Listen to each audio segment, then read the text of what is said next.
Nuka Sambut di Pulasari. Nuka Sambut di Pulasari.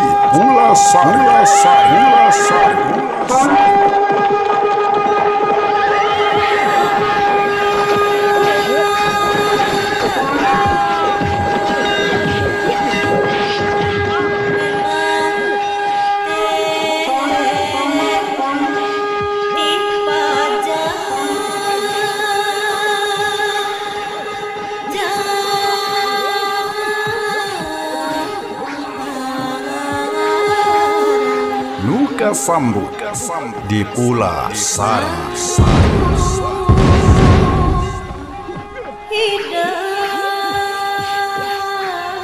Bismillahirrahmanirrahim.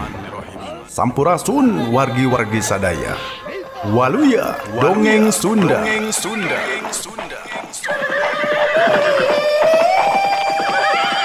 Channel YouTube Gilang Kasnadi Channel, Seja Medar Carita Dongeng Sunda. Iya sana Aan Merdeka Permana. Dina judul Nuka Sambut di Pulasari.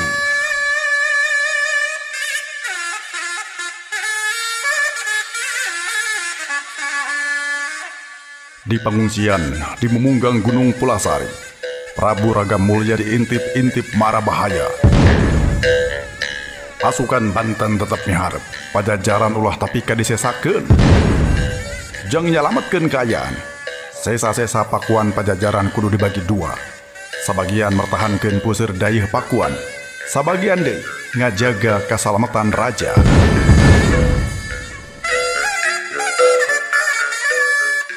Ngan bae Prabu Ragam Mulya teuring rang teu hariwang. Inyana jiga geus apal pika hareupeun yen jaman kudu geus ganti. Kekuatan di Pulasari bakal beki kurang. Sanggeus Prabu Ragam Mulya milih nugaskeun Patih Jaya Perkosa pikeun ngirimkeun mahkota binokasi Sang Hyang Pake ka Prabu Gesan Ulun di Sumedang Larang. Kasugri pemirsa, tong hilap subscribe, like, share, sareng diantos komentarna di kolom komentar. Tong hilap aktifkeun tanda loncengna supados teu kakantun carios anu salajengna. Wilujeng ngadangukeun Waluya Dongeng Sunda. Siliwangi nu ginanjang malah mulya teresakum.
Tapi sabenerna anggan oge acan bisa masdikeun.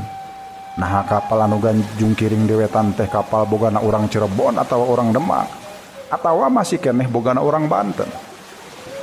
Ngan lamun teh mah kapal hiji deui bogana urang Cirebon atawa Demak, eta henteu leupas tina kamungkinan. Sabab kapan salela ieu Pakuan Pajajaran henteu oleh dipisatru ku maranehna. Demak, Cirebon jeung Banten henteu oleh ngarobeda sangkan Pakuan Pajajaran buru-buru tumpur.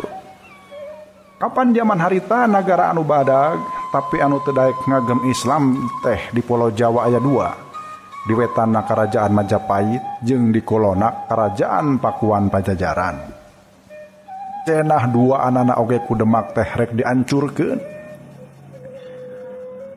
Tapi buahnya ayeuna Pakuan Pajajaran teh keur dikepung-kepung ku maranehna. Ceuk pikir Anggana bari hatena bekidag digdug. Kumahan terek kitu sabab ayeuna dihareupeun musuh keur ngirim sasalad bahaya. Sedang kudu disebut urang pakuan pajajaran teh di ieu tempat sasatu kur manehna sorangan. Jalma nu kadua teh meureun Kirangga Wisesa tapi da teu katembong kacintana ka nagara. Anggana ngarasa aya teu boga Anggana ngarasa asa teu boga batur pakukumaha dina nyang hareupan marabahaya ka nagara teh. Basa mireungeuh di tebeh wetan aya ngajungkiring kapal sejen.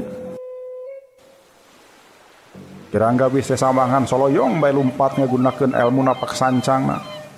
Ari anu diburuna tetela lain kapal Banten tapi kapal anu acan kanyahoan nu saha-sahana. Atuh mireungeuh kitu teh hate Anggana mah beuki kebat-kebit be. Manehna jiga anu tinggar kalongeun nyao naon anu rek dipilampah. Eling-eling soteh sanggeusna hate inget kana tujuanana anu mula.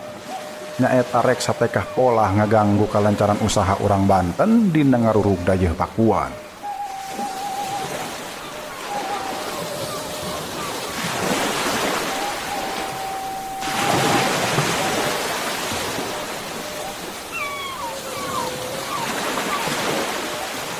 Sanggeus mireungeuh Kirangga Wisesa nyuruwuk ka jauh natur geus henteu bisa kaawaskeun deui.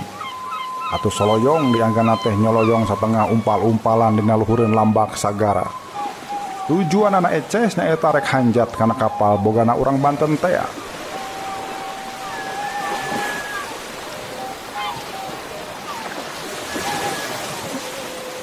Suruwuk sapasang dampal sukuna dipake lumpat dina beungeut cai.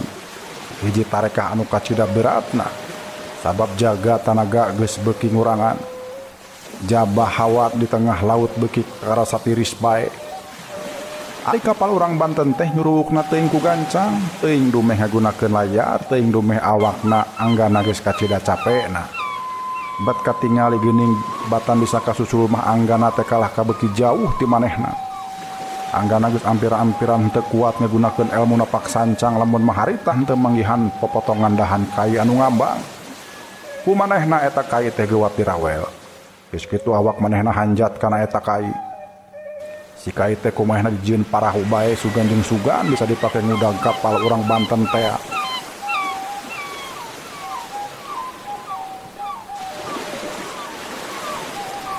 Dajeng nyana ari haben dileukeunnan mah teu burung kasusul ka Sugri. Anggana kokocepakan ngawelah ku leungeunna sabab hayang geuwat nyusul kapal urang Banten. Ngan bae ari geus rada deukeut mah manehna eureun kokocepakan angot sanggeus kadudukanana sajajar jeung kapal mah. Rada dipilampah ku manehna tayelian Iwaldi ngagerakeun dahan kai sina ngadeuketan sisi kapal bari kacida ati-atina. Tur dina akhirna mah geuning bisa oge hasil. Anggana sanggup ngarawel tambang anu kabeneran ngagupay kana luhureun beungeut cai. Lalaunan jeung ati-ati pisan awak Anggana ngagantung kana tali. Geus kitu manehna ngarawel babagian awak kapal pikeun dipake nangkel. Anggana akhirna bisa nangkel dina sisi kapal. Rada nyelegon ka jero da sieun ka pergo ku panumpang kapal. Sakedapana manehna ngahenen bari ngararasakeun kacape jeung bari ngumpulkeun deui tanagana. Sanggeus tanagana karasa rada pulih, manehna ngalacat launan mapad-mapay tungtung kapal anu kaina rada nonjol. Basa manehna keur cupu capabet karabak jandela leutik tapi nutup. Manehna ngahulang heula pikeun nyidikeun jandela naon eta teh. Sanggeus ngahulang sakedeung manehna geus cupu capa deui pikeun mariksa lawang jandela leutik teh.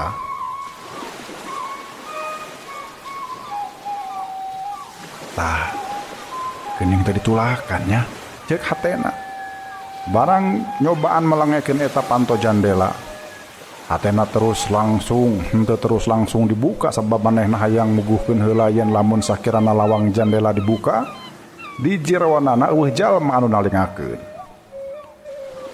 Ku sabab kitu ku manehna eta jandela teh dipelengekeun heula saeutik bari terus ditoong. Tapi tetela geuning di jero teh poek mongkleng teu kabireungeuh cahaya lantera.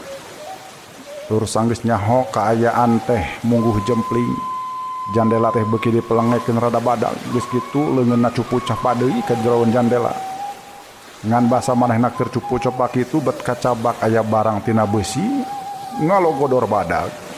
Eta barang sigalodong teh eces Maryam.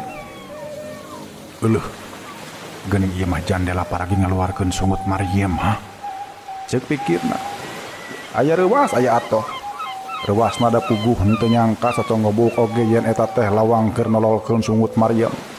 Ari atohna bet asa mobok manggih gerowong, puguh-puguh hese cape ngadeukeutan kapal teh hayang muru Maryam ari pek ieu asasat diasongkeun pisan. Ngambe sanajan kitu manehna masih keneh bingung pikeun ngaleumpeulkeun Maryam teh. Bari rarencepan kira-kira kudu ngagunakeun akal nu kumaha. Etes manehna mah moal bisa ngararad Maryam kitu bae heug dikunjlungkeun ka laut datang tumeureun jabah susah teh oge bakal katohian ku panumpang.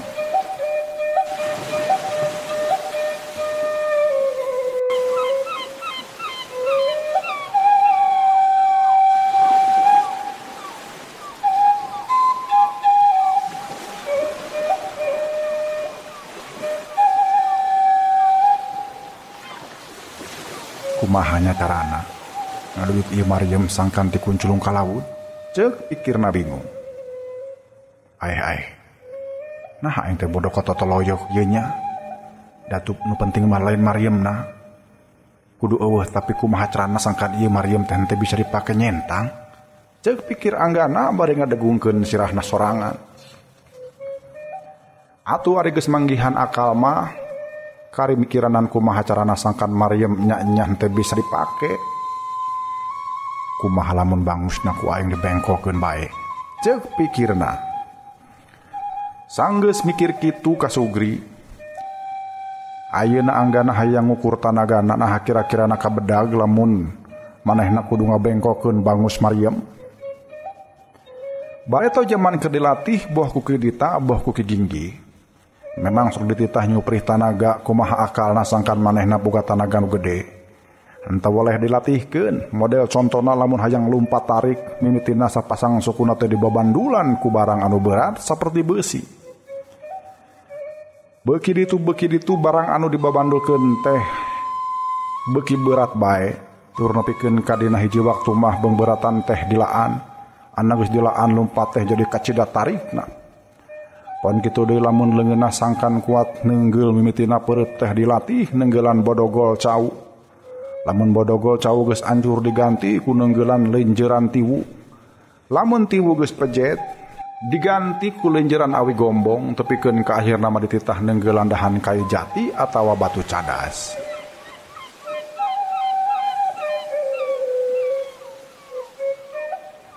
Tepikeun ka dina pamustunganana sakur barang teas naon bae anu diteunggel ku manehna bisa ajur.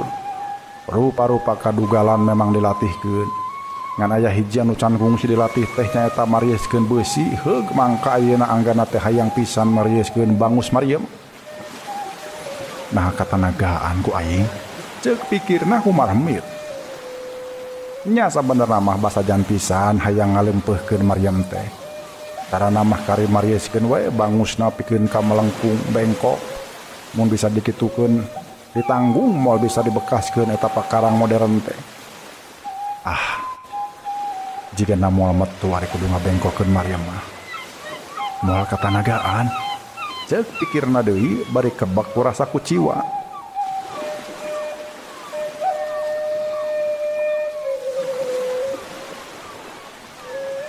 Tapi apanan cenah Maryam teh tetap kudu dileumpeuhkeun. Jadi ayeuna hiji-hijina cara teh eueuh deui iwal ti Maryam kudu dikunculungkeun bae ka laut. Anggana ngitung-ngitung jandela anu ukuranana sarua. Sarua teh jumlahna aya 4. Mun kabeh dieusian ku Maryam meureun eces Maryam teh aya 4na. Ngajudi kitu hate anggana geus semar hamir deui Maryam dijamin bisa dikunculungkeun tapi anu kadua jeung saterusna teh tanggung jawab dina hasilna. Sabab pihak musuh pasti bakal ngadengieun sora anu ti kecemplung tarik. Padahal lamun kerang gawe sesa aya di dieu. Mun aya di dieu mah meureun bisa silih bantu.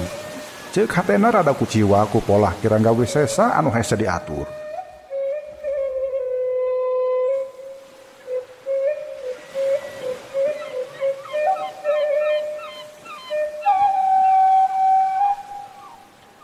nya cenah abong kena jalma sedeng da jalma kitu mah lian teh bisa diatur teh mikirna sakarep isun naon anu jadi bahan pikiranana teh moal angger. Ayeuna manehna nyoloyong hayang ngadeukeutan kapal urang Cirebon ari samemehna mah apan rek ngakalakeun dirina da kanyahoan jeung manehna teh muridna Ki Ginggi. Nya abong kena jalma kurang saeundan mikirna teh bancelang benclung ceuk pikir anggana bade rumenghat ku ciwa. Ku sabab girang bisa sama geus eces moal bisa dimangpaatkeun di tempat ieu. Atuh akhirna anggana kudu bisa ikhtiar sorangan. Mimitina manehna mukakeun liang jandela tepikeun ka melenge pisan geus kitu awakna seseleket hayang asup ka jero. Kacida seseleketna dan apa da apanan di tengah-tengah liang jandela teh ngalogodor bangus Maryam. Ngan sanajan sakumaha banggana oge ari leukeun dipecahkeun mah awak anggana teh bisa nyulusup ka jero kalawan ati-ati. Manehna ayeuna mimiti papariksa ka sakujur awak Maryam. Saban babagian awak Maryam dirah-raan sugan aya bak naon bae nu sakirana bisa diruksa. Tapi saban babagian Maryam teh mungguh waweg loba baud jeung emur tapi hese rek dibongkarna ari kudu keuleungeun kitu bae mah. Padahal cenah lamun baud atawa emurna di udaraan mah meureun Maryam teh bakal pasiksa moal bisa dipake.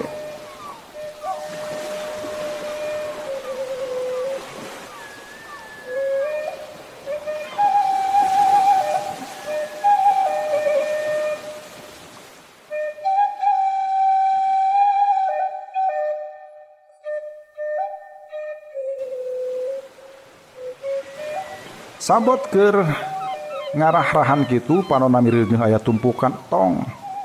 Tadi nama manehna nyangka yen eta teh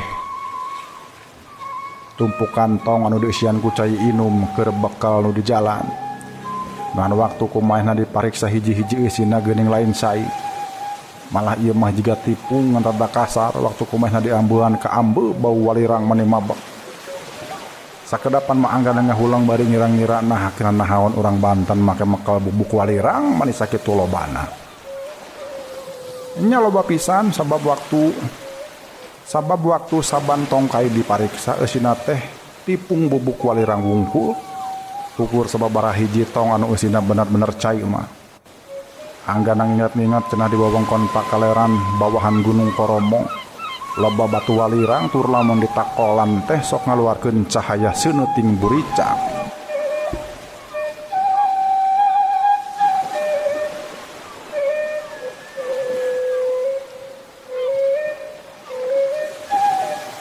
Waktu dipatalikeun jeung ayana Maryam di eta tempat, andana geus tagbayen nyangka yen bubuk walirang teh fungsina pasti keur ngabekaskeun Maryam. Anu jadi gara-gara Maryam ngajelegur teh pasti bubuk walirang ieu meureun ceuk pikirna. Tur sanggeus mikirna kitu mah dina uteukna timbul akal yen cenah lamun nya kitu ieu tumpukan tong anu diisian ku bubuk walirang teh kudu dimusnahkeun. Atuh sanggeus boga kayakinan sarupa kitu mah satekah pola manehna neangan akal sangkan bubuk walirang teh ulah digunakeun. Ku aing mah gantong anu diisian ku bubuk walirang teh rek ditinyuh we ku cai lah ceuk pikirna. Sanggeus hatena nyarita kitu satekah pola manehna nyukan cai. Kusabab beuh centong nya di centongan bae ku dampaleungeunna sanggeus meunang geua dicicikeun di kana tong dieusian ku bubuk walirang teh. Anggana teh memang acan apalin yen sabenerna mah eta bubuk anu ambuhan nyegak teh tajalian iwal ti bubuk mesiu anu lamun disundut teh bakal ngabeledug bitu. Anggana oge acan apalin inya yen halamun geus dicaian eta bubuk mesiu teh nya moal bisa ngabeledug. Kusabab masih keneh cang caya atuh kumaha tong bubuk mesiu teh disere-sere dikasih si kapalkeun. Maksudna mah tajalian iwal ti rek digujubarkeun ka laut. Jumlahna teh aya kana welasna. Ku sareat mah cantang tu kabeh bisa dikalautkeun sabab lian ti disaredna kudu hati-hati.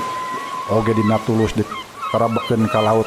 Kemungkinan bakal dikanyahokeun ku para panumpangna.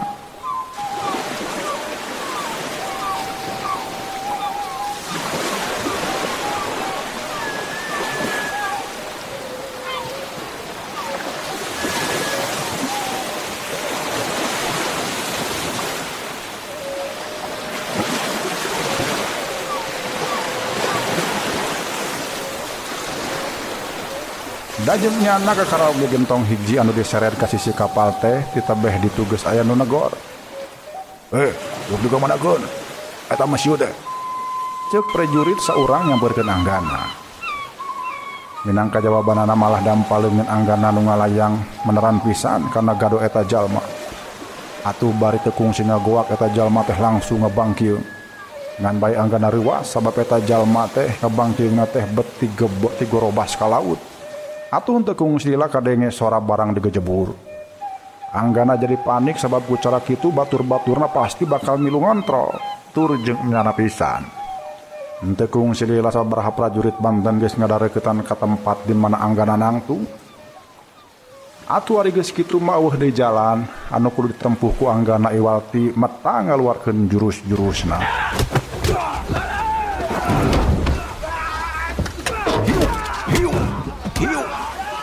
Ukur sababaraha gerakan prajurit Banten opatan geus tingkulahe.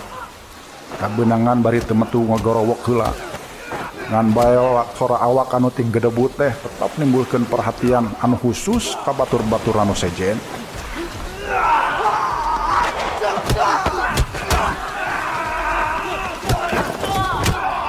Malah jigana ayeuna mah anu daratang teh nyatana jalma-jalma anu pangabisana jauh leuwih luhur deui. Ari geus kitu mah atuh anggana oge kudu tatan-tatan yang haripan marabahaya anu leuwih badag deui. Ayeuna manehna pasti bakal adu haripan jeung jalma-jalma jago. Sabab anu daratang ayeuna pasti anggota pasukan khusus teh. Anggana acan tangtung untup ka musuh-musuhna ngan lamun teh mah manehna kudu eleh. Sakurang-kurangna ari tarekah pikeun ngarugikeun musuh mah kudu tetep diikhtiaran. Nu mata kitu sababna sameme sabubuhan jalma dibaraju hideung teh narajang ka manehna anggadangan sajorelat. Muru gentong-gentong anu diisian ku bubuk mesiu teh. Ayeuna mah geus henteu kudu ati-ati deui gentong anu ngajajar ulasan teh geus henteu kudu disared-sared bari ati-ati. Api gewat bae diangkat tur geus kitu mah dibalang-balangkeun ka tengah laut.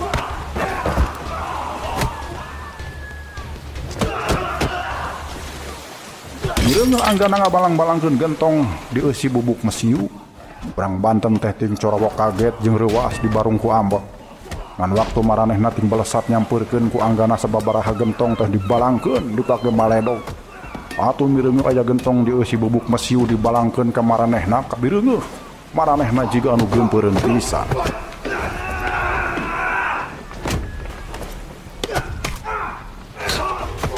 Pasti geumpeureun ka Sugri. Sebab lamun gentong anu di eusi bubuk mesiu bencar ninggang lante kapal. Bisa-bisa bitu bari ngaluarkeun seuneu anu pohara. Tapi sabalikna deui, lamun gentong anu dibalangkeun tarik teh ditakis ku leungeun atawa bae ku suku, sarua sieun ngabeledug terus nyilakakeun manehna.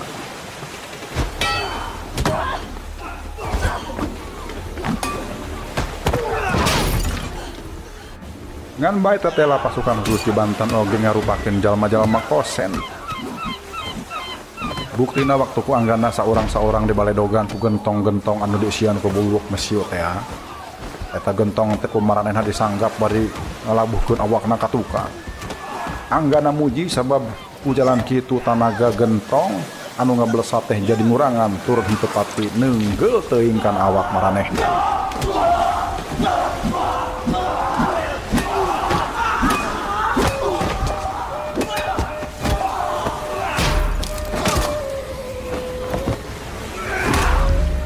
Waktu eta gentong disanggap, kumaranehna gewat diteundeun bari ati-ati pisan. Ngan ku sakitu oge anggana jadi apal yen bener geus gentong teh marupakeun barang anu babari ngabahayakeun. Atuh ari nyaho kitu manehna boga kekuatan pikeun nyingsieunan musuh. Saban musuh rek ngajorag deui saban dibaledog ku gentong. Ngan ayeuna mah ku manehna dipilihan. Gentong anu dieusian ku bubuk mesiu ku manehna dibalangkeun ka cai. Ari anu eusina cai dibaledogkeun kana awak musuh.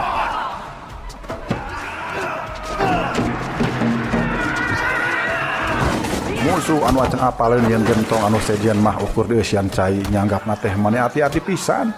Pon kitu deui waktu neundeuna. Tapi ku kabeneran deui aya musuh anu nyanggapna kurang tapis atuh gentong teh murag bari neundeut pisan kana lante kapal. Sabot gentong neundeut sampun musuh anggana mah geus papaheula laluncatan bari sawareh nyarumput tukangeun tihang layar. ngan edas ari basa gentong neundeut mah eueuh sora nu ngabledug sumawana make aya seuneus sagala rupa nu puguh mah cai we mancabura ka ditu ka dieu. Sawatara anggota pasukan khusus kacida ambekeunana da asa dilejokeun. Sabab kitu marenehna geus tatan-tatan rek narajang ka hareupeun anggana. Mireungeuh kitu anggana gupuy gapay nyokot deui gentong ngan hatena rada hariwang sabab gentong nu ieu mah eusina cai.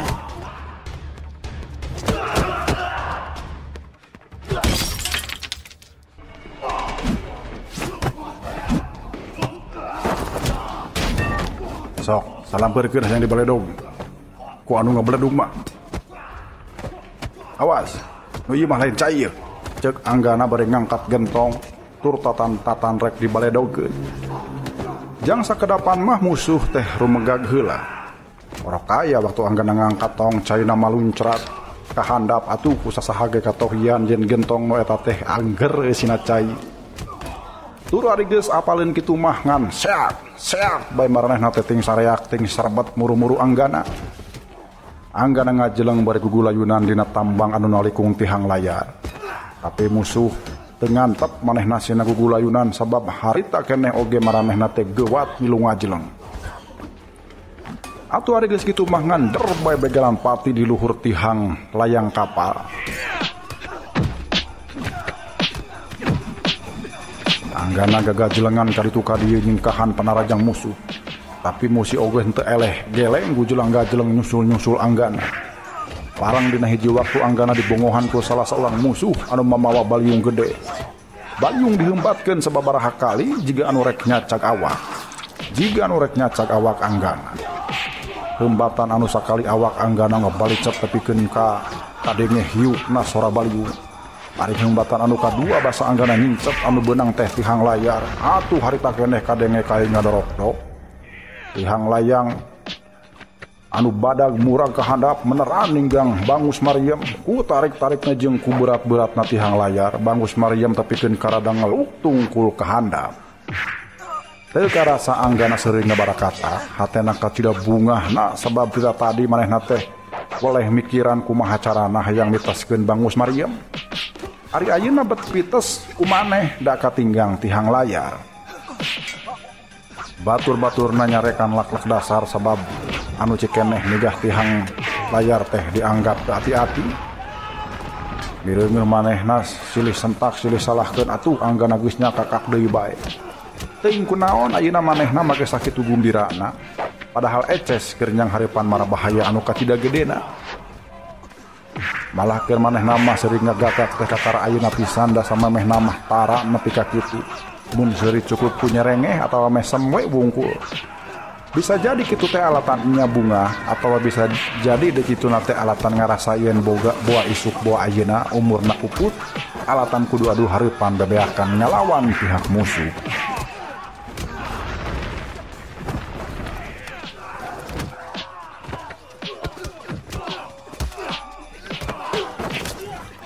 Peperiheun teu bisa unggul atuh cenah bisa-bisa seuri alatan cikeneh asa kahibur mireungeuh musuh para seajeng sasamana.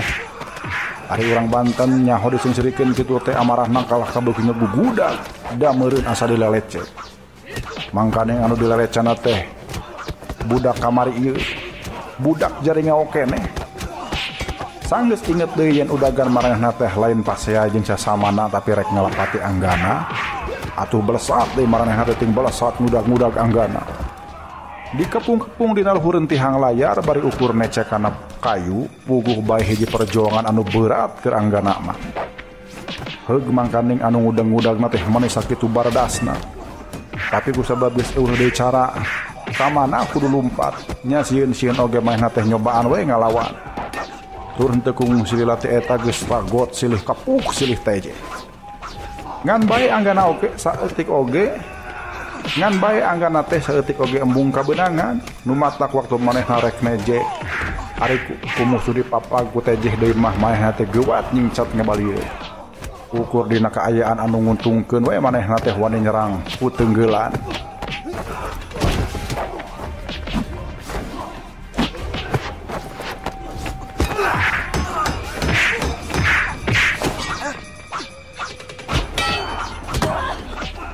tapi musuh anu jumlahna welasan teh jabaloba jalma jarago pisan deui. Jadi sakumaha anggana cingceng oge ari kabeunangan mah teu burung pipina karasa banget waktu aya peureub nyasar teu kakelitkeun. Kitu deui cangkengna karasa lingu waktu aya sepakan anu nenggal teh. Tapi deui da anggana oge tetep kaagehan nyepak batur. Buktina musuh duaan tepikeun kating gorobas ka handap waktu kumehna disepak teh. Malah saurang mah murag kana cai kadenge sorana ti gujubat. Pikeun ka sakitu kalina anggana ngarasa ripuh sabab tanagana beuki ngurangan bae. Ayeuna mah tong boroning kudu bari diserang ku musuh, dalah kudu ajeg nangtung oge moal bisa dina tihang teh. Andukna manehna ayeuna ukur bisa nyekelan ti pabarakat kana hiji tihang layar sabelah. Da leungeun anu sabelah deui kudu hut hetna kisan serangan musuh. Lamun kaayaan terus-terusan kitu, awal akhir anggana tangtu bakal kabeunangan ku musuh.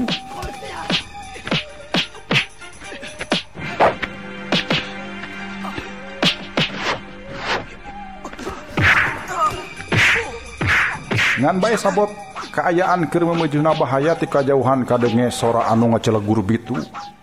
Anggana mireungeuh ka jauhna tetela cenah eta teh Maryam dibekaskeun da ka tembong aya bola api melesat. Ngan bae anggana jadi reuah sabab bola api anu melesat teh geuning ditujukeun kana kapal nu ku manehna keur dicicingan. Atuh mireungeuh kitu mah anggana teh teu anta parah deui gajeleng kana beungeut cai. Ujubar lap teuleum rada jero. Henteu kungsila teh eta karasa cai laut jiga eundeuh. Waktu panona meletet ka luhur ka bireungeuh aya kalangkang seudeung ngabebela. Kapal Banten teh kahuruan layarna da meureun cikeneh kasabet bola api teh.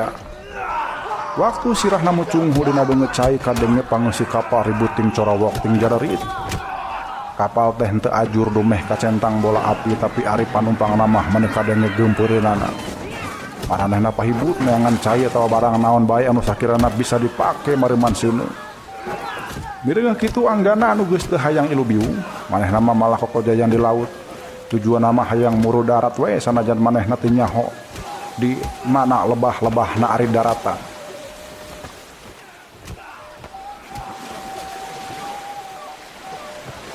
Untungna di deukeuteuan manehna kokojayan kapanggih aya gentong cai. Atuh geuwat manehna nangkel kadinya bari leungeunna sabelah ngawela. Saputing jeput manehna ngangkling ke bawah lambak, tiris lapar jeung hanaang mani karasana taku. Geus puguhing ari lalanggutan tunduh mah ngan bae ku manehna dipaksakeun ulah tepi kasare. Sabab mun nya kasareanna laun-laun mah bisa palastra meureun da ti teuleuh. Teu kanyahoan deui kaayaan teh geus tarang cangkihan.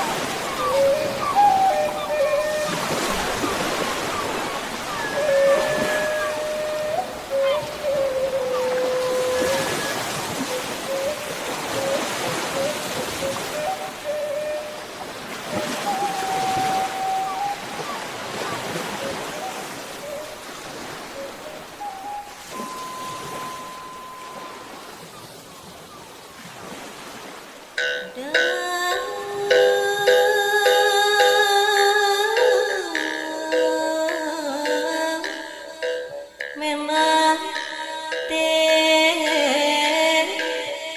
dipajang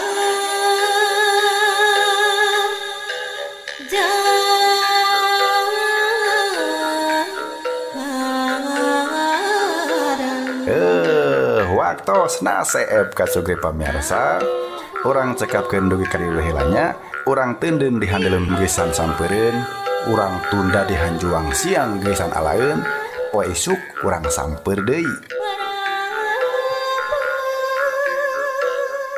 Mudah-mudahan Allah Subhanahu wa taala maparingan kesehatan tur maparinan yuswa anu panjang ka urang sadaya supados tiasa sasarengan medar tur ngabandungan ieu dongeng.